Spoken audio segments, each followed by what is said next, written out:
2026. Dear Silent Me,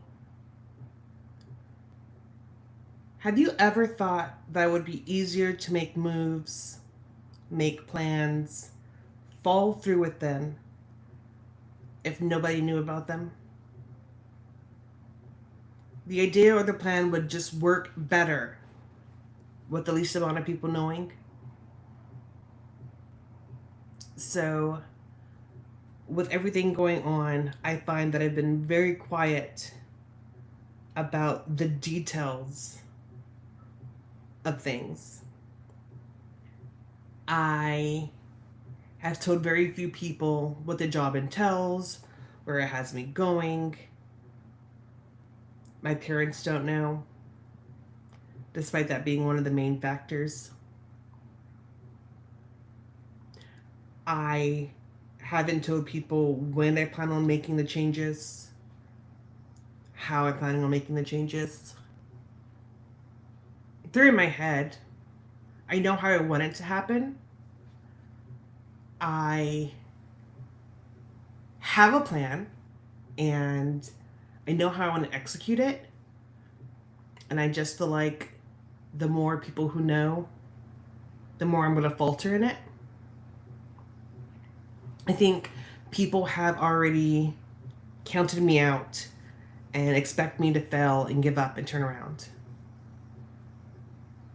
I think that if I let myself share the details, I'll let someone talk me out of them. So I've stayed silent. But in my silence, I've noticed things. And I don't know if that's just me being emotional or vigilant, but I've noticed things. Things that cause me pause, not necessarily concern. Things that have me picking at myself more often than they should. Things that bother me. So it's Saturday, and in my household, that means laundry. I love my routines. Uh, this morning, I got a phone call at 5:30 from one of my kiddos who needed to talk. And if you know anything about me, I answered that phone call and I sat on the phone. I think I fell asleep while I was on the phone. So I'm sorry to my kiddo for that. But they knew that they needed to call and talk to somebody. I'd answer. And I did.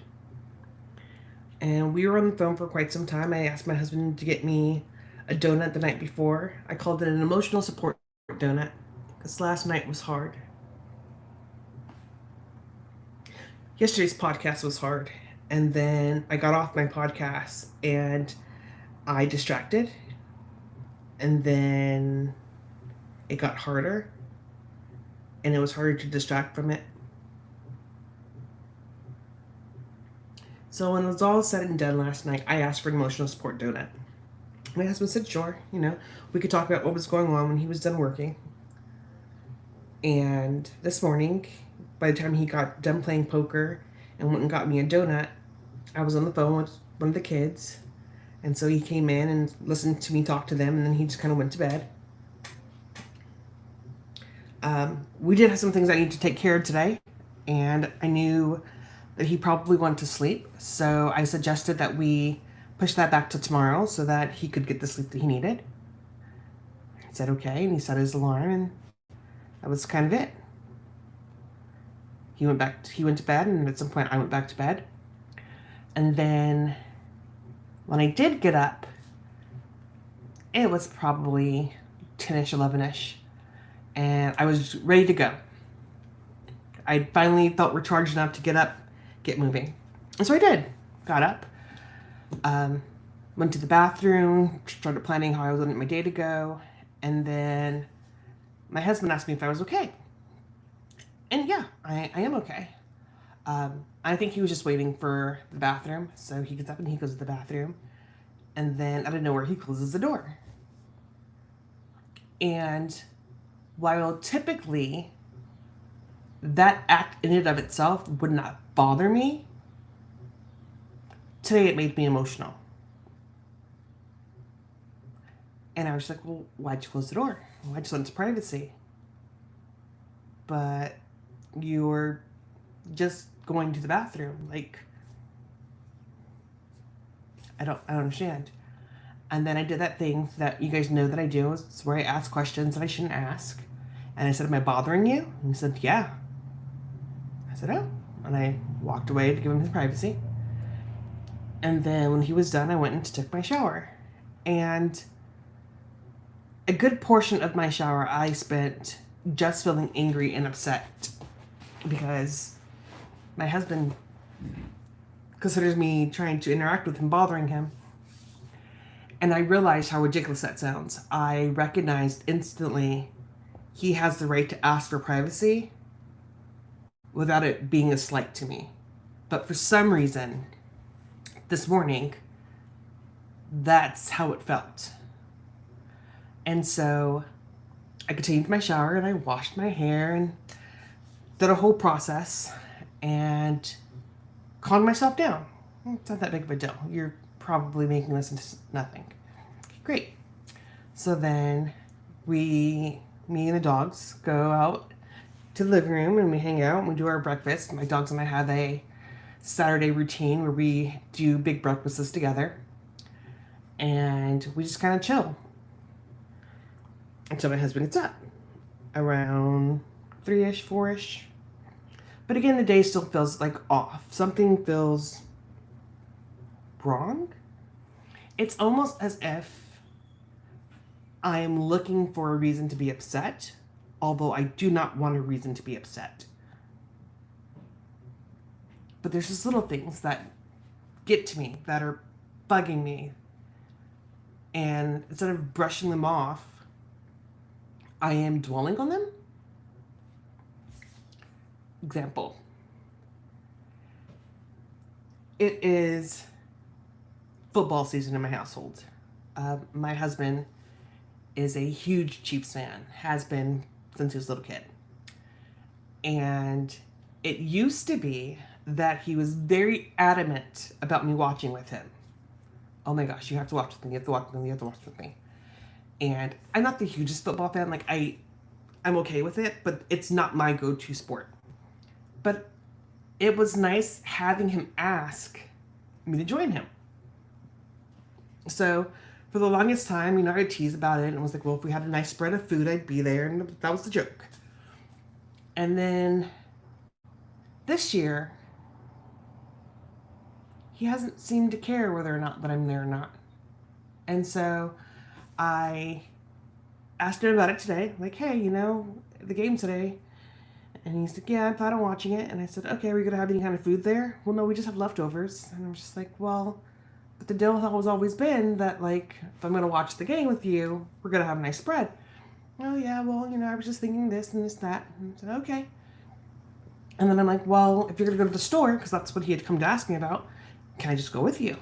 Yeah, sure, you can go along. And so we leave to go to the store, and we're walking around, and I didn't need anything. I was just going to go, just to spend time with them.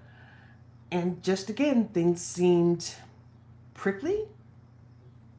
And I, just like, it's got to be me. Like, it's got to be the stress of everything going on. And he and I finished at the store, and he's supposed to go to Subway for our kid. And on the way to Subway, I went to stop at Scooters. He just seemed so agitated. And then I was just like, nope, never mind, forget it. Not in a mean, mad way, just no, you seem upset. Like, I don't want to add more stuff to you if you're already upset.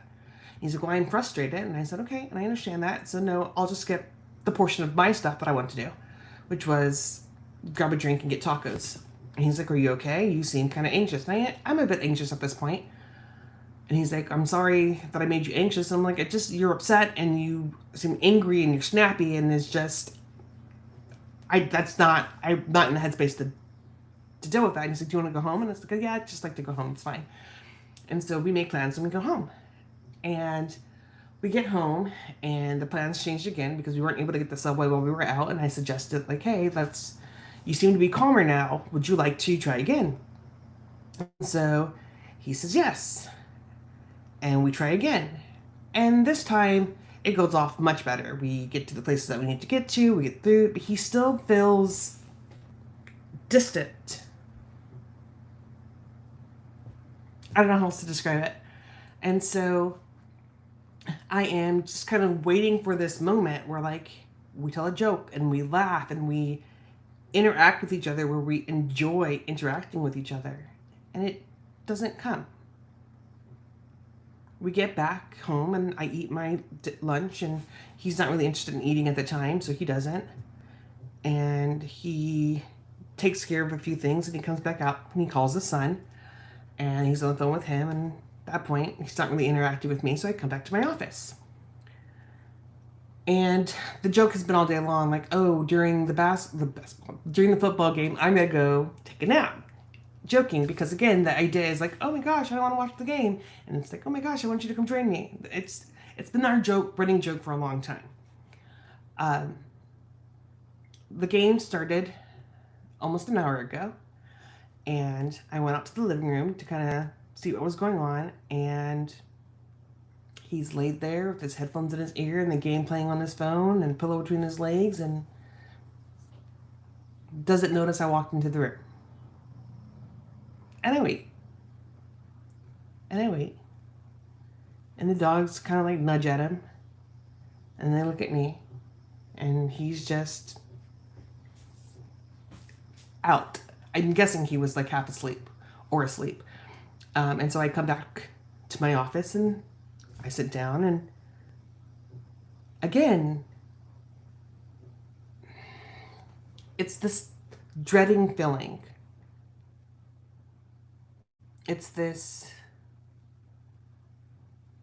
being alone when you're around people feeling. The idea of him getting up the time he gets up is so that he can spend time with family. Yesterday, I had asked him to do something, and he was busy because he had to go to work. He plays poker online. And I said, okay. And then I was really upset about something else. And he came into my office and he saw that I was upset. And I said, well, do you want to just hang out with me? And he's like, well, I wish I could, but I have to work. And I said, yeah, okay, I understand. I wasn't expecting you to stop. And he said, I know I haven't spent a lot of time with you recently. I'm just really trying to get this off the ground so we could pay our bills. And I'm like, yeah, I know. And that was kind of the end of that. And that's where it's been for like the last month. And he's doing what he needs to do to get his business off the ground. It's poker, so it takes a minute. And that doesn't make me upset or bitter in the slightest. But at the same time, I feel secondary? I don't even know if secondary is a correct term, because I felt secondary to lots of things in our relationship. And I felt like I've just gotten pushed further and further down. And he's got all these things going on in his life. But that's just it. It's his life and it's my life. We don't have an our life. So, again, it's just noticing all the things and wondering if I am building them up in my head, because, mental health does that, or if I'm experiencing what I'm seeing. And I'm trying not to jump to conclusions because it's really easy to do. It's really easy to go in just swinging and angry. And that's tiring. I don't have the mental capacity to do that today. Again, that's why I said, let's just turn around. If he was going to be upset or frustrated, I don't have the space to argue and fight today, or to listen to anybody argue and fight today. So I was just going to tap out. But it's weird to me that even with knowing the changes happening, this is still the distance while I'm sitting right here. What does that say? What does that mean? And I know that I don't have to look for a meaning in saying in everything that I do, but my brain functions when I understand things. And I don't understand it. I may never understand it. And sometimes I have to accept that I may not get the answers to questions that I have. Not everything has a neat bow in it the way that I want it to. My bite of pie today, I talked to several of my kiddos. It's really touching that I meant enough to them for them to keep in contact with me. I always hope that I have that effect on people, but I'm never certain I have that effect on people. And the fact that 3 of my kiddos called me today and was like, no, we just want to talk to you, feels really good. I love it. My kiddo at home, actually, when I picked him up last night after the podcast, we were meeting his friends, or I was picking him up while he was with his friends. I was like, oh, this is my mom. And he said it jokingly, but like just hearing that felt so good and reassuring.